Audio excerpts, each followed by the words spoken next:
देखिए, मैं आज से कोई नहीं, मेरे दो बयान हैं, कहिए तो मैं आपको दिखा दूं। 3 महीने पहले और 10 अक्टूबर को फिर दोबारा मैंने इस बात को कहा था कि ये चुनाव हाईजैक हो चुका है, अब इस चुनाव का कोई मतलब नहीं है।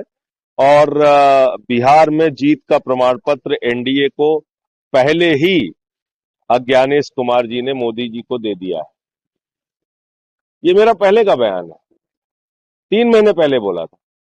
80 लाख वोट जिस राज्य में काट दिए जाएंगे, जिस राज्य में 5 लाख वोट डुप्लीकेट बनेंगे, जिसमें 1 लाख वोट अता पता नहीं किसका है, उस राज्य के चुनाव परिणाम क्या होंगे? आप सहजता से इस बात को समझ सकते हैं।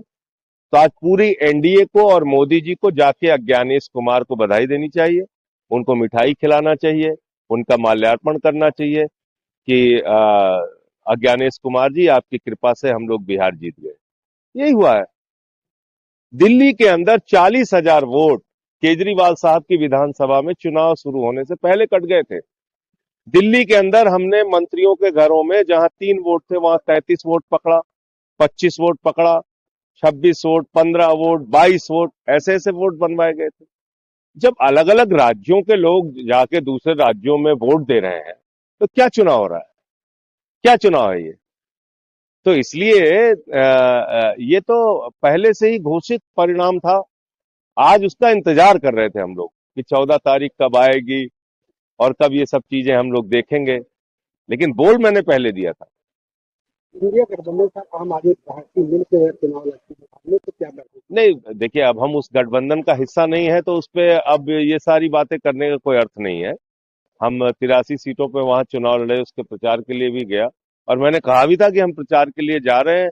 लेकिन अज्ञानेश कुमार ने जीत का प्रमाण पत्र मोदी जी को पहले ही दे दिया है। राजद ये के मेरा आज का बयान नहीं है। हाँ।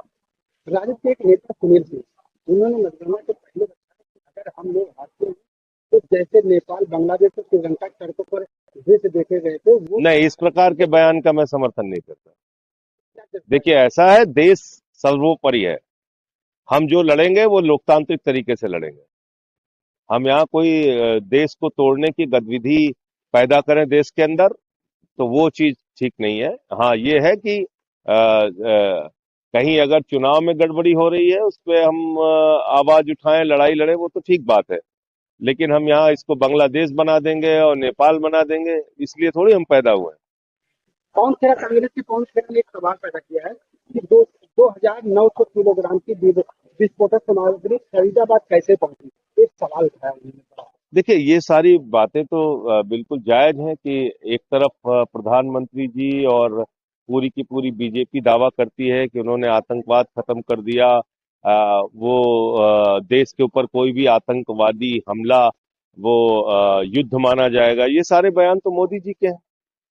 तो अब तो उन्होंने जाके लाल किला, जो देश का गौरव है, वहां पे ब्लास्ट कर दिया। जैसे मोहम्मद का नाम आ रहा है, जो पाकिस्तान का आतंकवादी